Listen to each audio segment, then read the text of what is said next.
Good evening, dear students. Hope you all are doing good. I, Dr. Ami Rawal, your DADH guru from DBMCI MDS Expert Group, is here today with you to discuss the INI CET recall questions. Hope your exam was good. There were direct questions from DADH.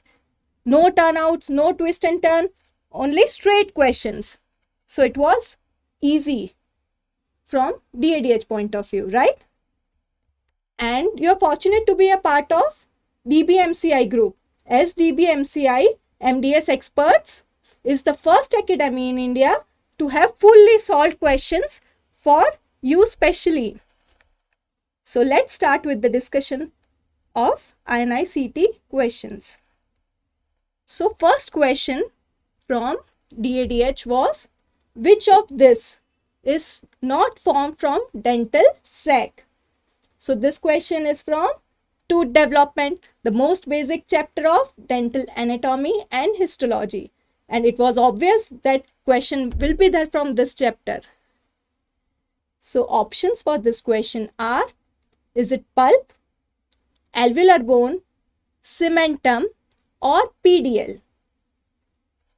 So here the answer is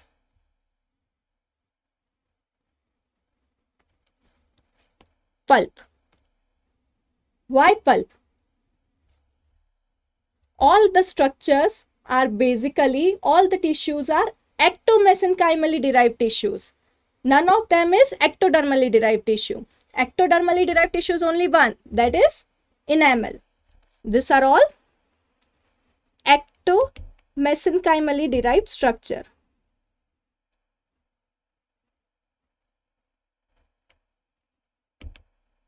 So, what is the difference of origin in this? Now, in our live class, we had already discussed DP, dental papilla, right?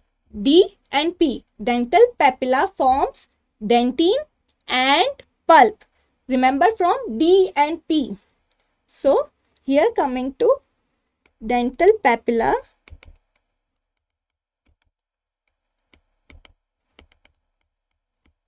Dental papilla will form what? Dentine and pulp. So here basically we have what? Tooth gum. Three basic structures are involved in formation of whole tooth. These are tooth gum. First, tooth gum involves three basic structures. So what is the basic structure? Enamel organ, dental papilla and dental sac. So tooth gum consists of what?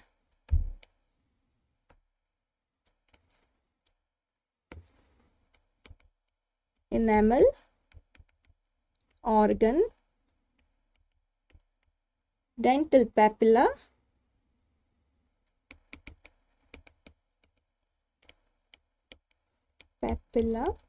and dental sac or dental follicle.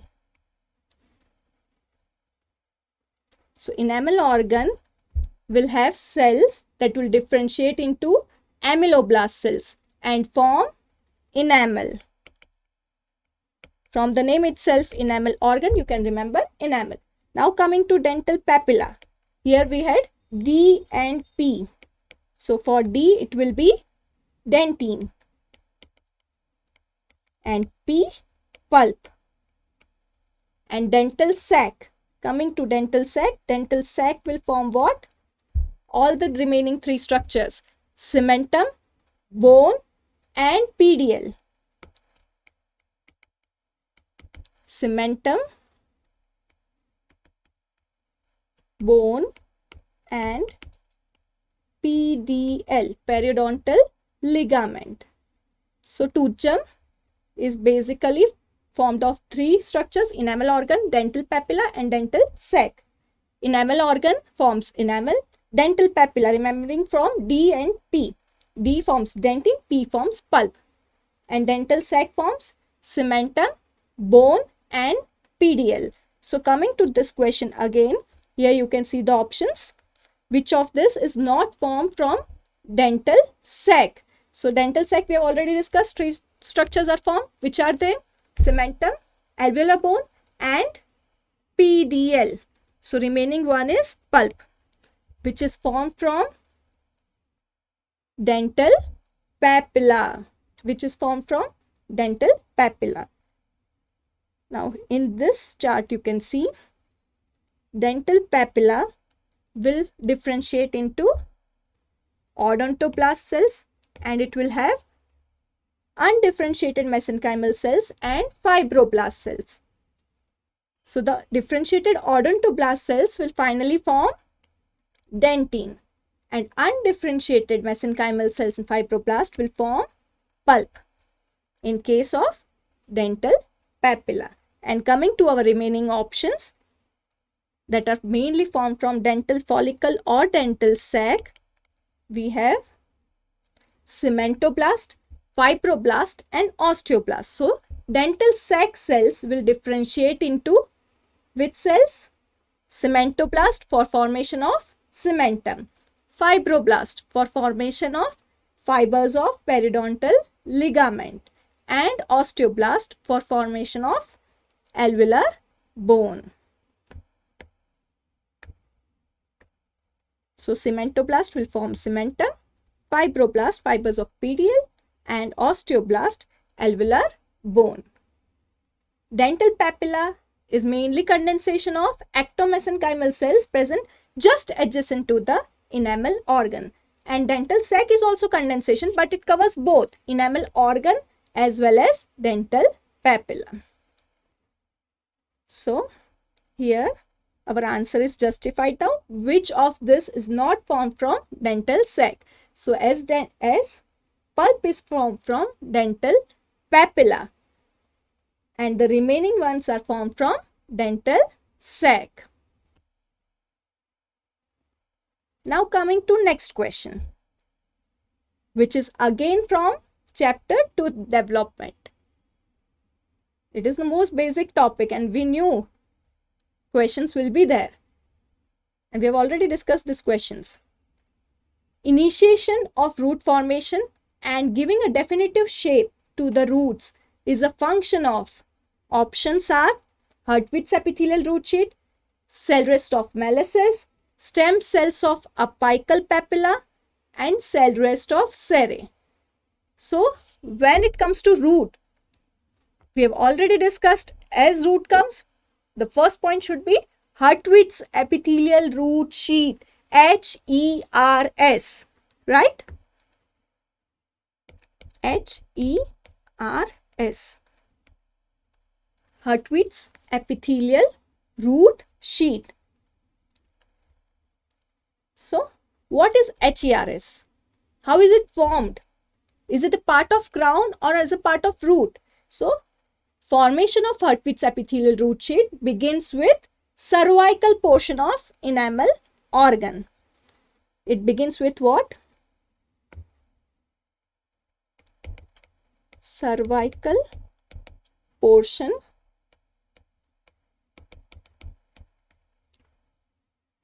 of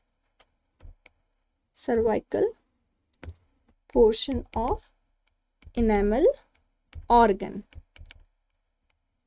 What is the cervical portion? Cervical loop. Cervical loop. This cervical loop contains only two layers. Two layers are present in this cervical portion of enamel organ. Inner enamel epithelium and outer enamel epithelium. Inner enamel epithelium and outer enamel epithelium. Now, this inner enamel epithelium and outer enamel epithelium will start proliferating and form Hertwig's epithelial root sheet.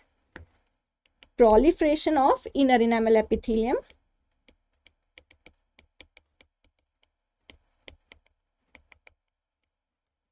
and outer enamel epithelium results in formation of Hertwig's epithelial root sheet.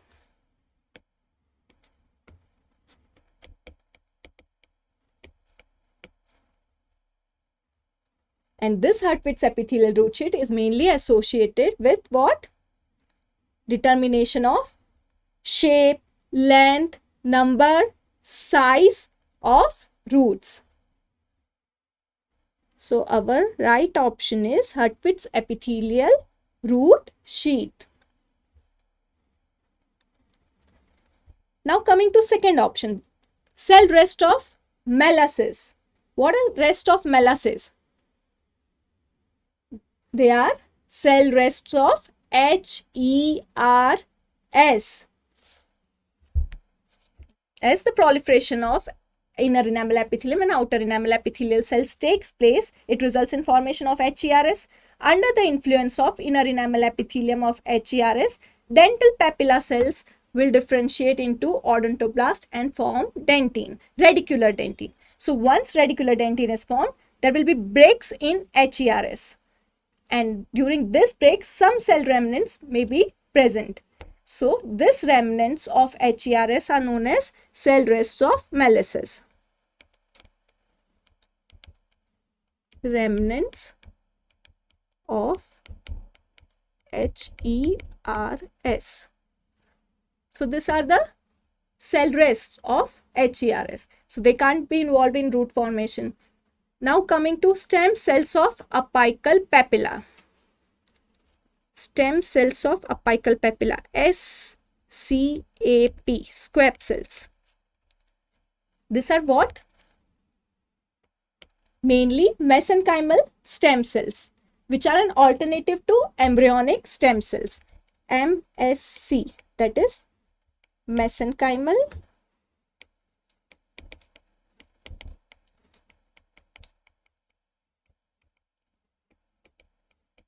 stem cells. These are alternative to what?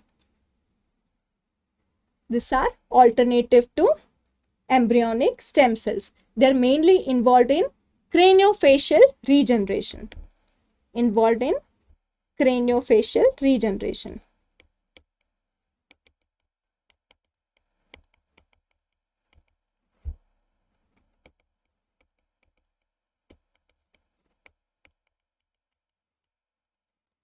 Mainly involved in craniofacial regeneration. So, stem cells of apical papilla are mesenchymal stem cells present in the apical region of immature permanent teeth, and they are mainly involved in craniofacial regeneration. Now coming to cell rest of Serrae. What are cell rest of Serrae? They are remnants of dental lamina. Dental lamina is not active throughout the life. It has mainly activity of 5 years. It is active only for 5 years. So, remnants of dental lamina.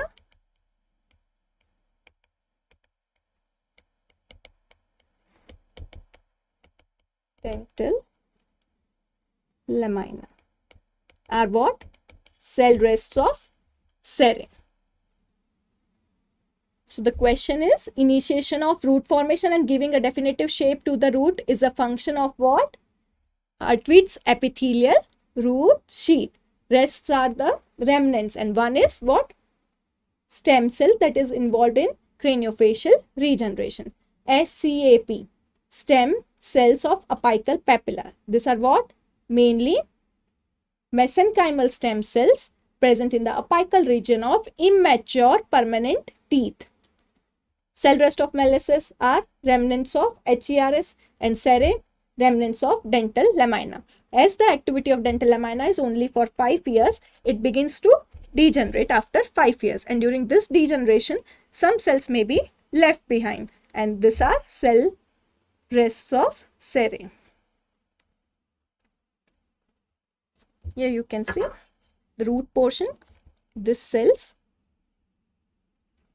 Under the influence of, this is HERS, and under the influence of HERS, these cells will differentiate and form dentine. And once dentine is formed, there will be break in Hertwig's epithelial root sheath, and dental sac cells will come in contact with the formed dentine and form, differentiate into cementoblast and form cementum. Now coming to the third question.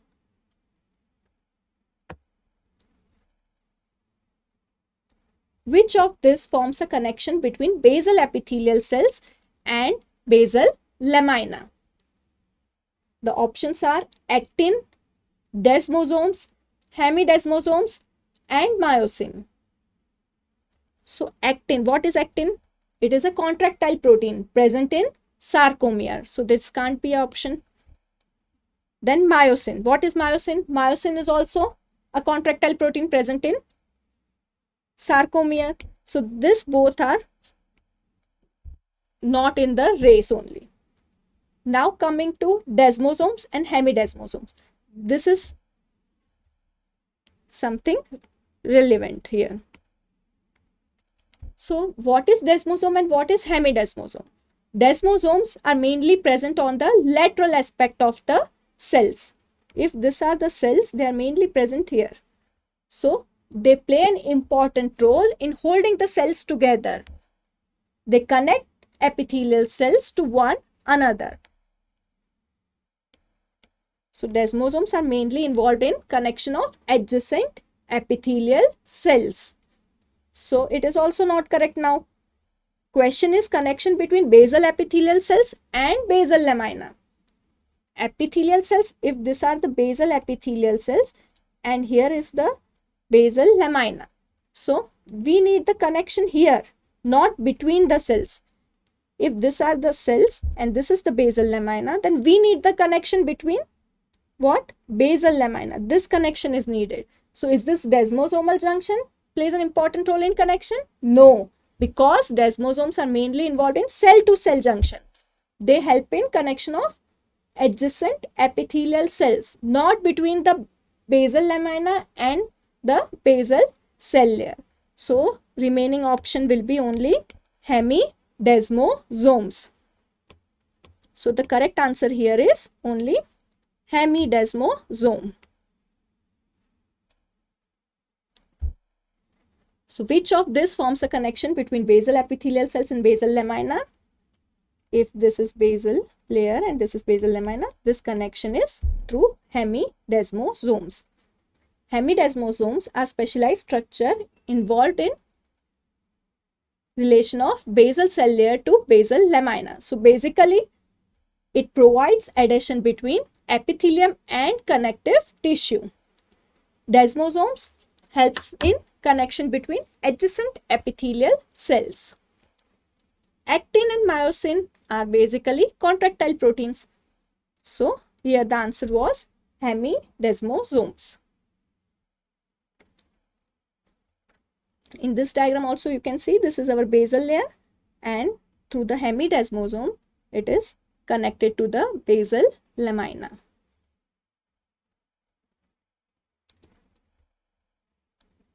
Type of collagen found in dentin and bone is it type 1, type 2, 11 or 6? Answer is type 1. Chemically and physically, dentin may resemble bone. So, both are made up of what? Inorganic component as well as organic component. And in both, inorganic component is of major proportion as compared to organic component. So, inorganic component are what? Hydroxyapatite crystals, as these are the mineralized tissues. So, hydroxyapatite crystals are present. And organic component is mainly type 1 collagen along with the other organic components. In cases of enamel hypocalcification, quantity of enamel will be normal, more, less, and quality will be again normal, more, less, soft, hard as compared to the normal enamel. So, according to the question, it is asked if enamel is sound, then how will it appear? Hard or soft? Hard, because it is a mineralized tissue and it contains 96% of inorganic component in it.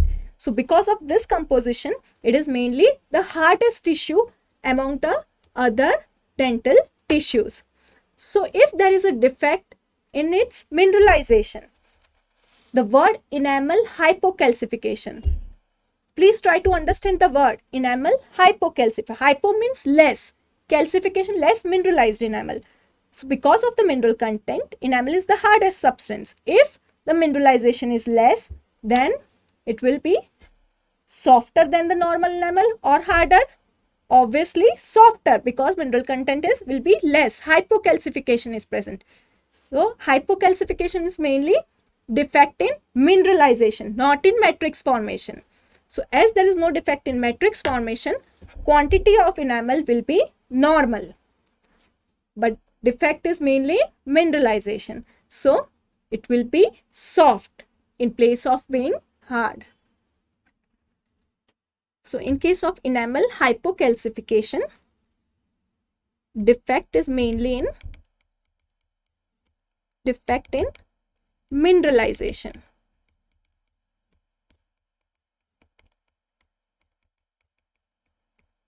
Defect is mainly in mineralization, not in matrix formation.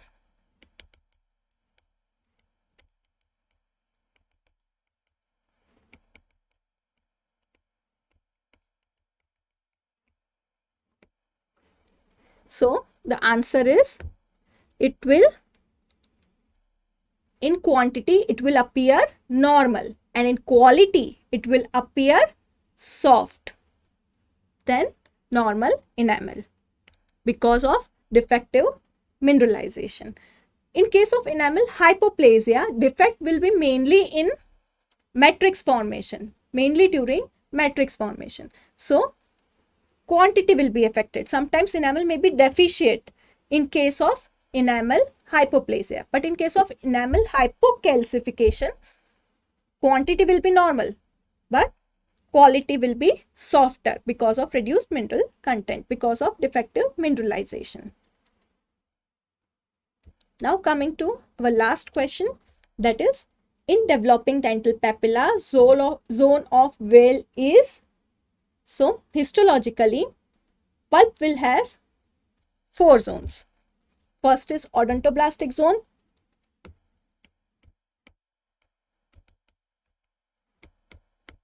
Odontoblastic zone. Then comes our which zone? Cell-free zone. Cell-free zone. Then comes cell-rich zone.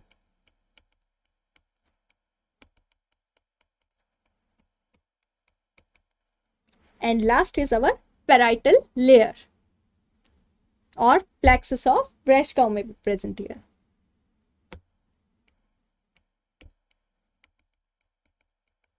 Where nerves may be present. So, zones of pulp. Histologically, we will have what? Odontoblastic, cell-free zone, cell-rich zone, and parietal layer. Now, here it is asked, zone of Weil is. So, here the answer is cell-free zone. It is cell-free zone, not cell-rich zone, not odontoblastic zone, or not plexus of Breshkow. Why? Cell-rich zone. From the word itself, we can say rich. It is rich in cells. So mainly cells, which are the cells involved in pulp formation? Fibroblast cells. So it will have fibroblast cells, undifferentiated mesenchymal cells, then macrophages, mast cells. So it will be cell-rich zone. Odontoblastic zone. The word itself says odontoblast. So odontoblast cells will be present in this zone, and they will be arranged in a palisading pattern. Here you can see in this diagram, these are odontoblast cells. These are arranged in palisading pattern, and this layer is odontoblastic layer. When dentin is laid down, odontoblast will move towards pulp. So they are present on the outermost boundary of the pulp. Odontoblastic layer forms the outermost boundary of pulp. Then cell-free zone is present between the odontoblastic zone and cell-rich zone. Here you can see cell-free zone is present between cell-rich zone and odontoblastic zone. This cell-free zone is known as what? Weil, zone of Weil. Zone of Weil. This zone will not have any cells. It will have only fibers. Some capillaries may be present. So what is the role of this zone? It helps the movement of odontoblast towards the pulp. It helps the movement of odontoblast. So during early tooth development, odontoblast might move rapidly towards pulp because of rapid dentinogenesis, rapid dentin formation. In such cases, sometimes cell-free zone may remain unnoticeable because of rapid proliferation of odontoblast cells towards the pulp. Cell-rich zone, we have already discussed. You can see here, cells are present along with the blood vessels. Parietal layer. This layer has myelinated nerve fibers. They will form a network, and this network is known as plexus of Rashkow. Nerve axons will pass from cell-rich zone towards the cell-free zone, and will then be present between the odontoblast cells and reach the odontoblastic process. So, we have discussed the recall questions for dental anatomy and dental histology for INI CT exam 2023. If you have any doubts, we are always there for you whenever you need us.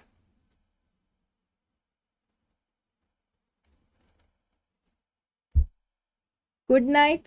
God bless you and keep going. Thank you.